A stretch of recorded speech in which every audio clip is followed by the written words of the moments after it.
joining us again. Today we wanted to talk to you a little bit more about the loan process. Once you have your offer accepted on a property, we're going to submit your loan for a final approval. And there are certain things that we are going to need to get that final approval. Yes, first and foremost, the lender is going to ask to verify your assets. That's going to be the number one thing they're going to be the most nitpicky about. They're going to want to source any large deposits in that account and make sure everything looks good. So the lender is going to ask for the last 2 months' bank statements, all pages. A lot of times a customer will send us a bank statement and they're missing the last page because it was blank. It doesn't matter if it was blank, the lender's going to ask for it. Yes.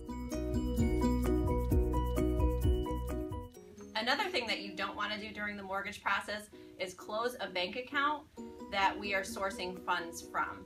Sometimes during the process we'll have a borrower who will actually transfer banks, and typically the lenders will want to see the last 2 months bank statements, and so in order to use that account we would most likely need 2 months. So if you're looking to close in 2 weeks, just remember we're going to need 2 months bank statements.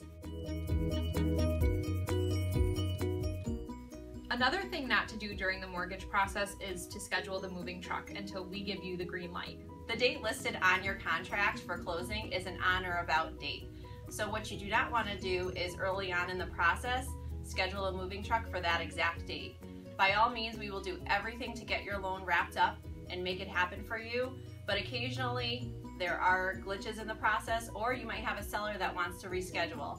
So we want you to make sure that that moving truck is scheduled for the right day.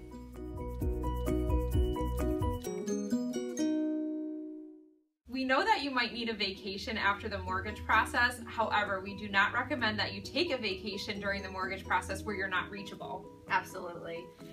You are going to become our best friend during the mortgage process. Those 3 weeks where we're getting you to that final approval, we're probably going to be talking to you 3 to 4 times a week, and we most likely will be requesting other documentation. So we want to make sure that we're able to reach you, and again, you don't want to hold up the process. And you can take that vacation when the keys to your house are in your hand. The lender is going to require a letter of explanation for all credit inquiries on your report over the last 120 days. We know that you're going to be super excited to go on a shopping spree and purchase new furniture for your home, but we strongly urge you to hold off and wait until after closing, as your accounts will be monitored during the process and any new inquiries the lender will know about. They absolutely will. That's really important advice. We want to thank you again for joining us today, and we hope you have a fantastic day, and we will see you next time.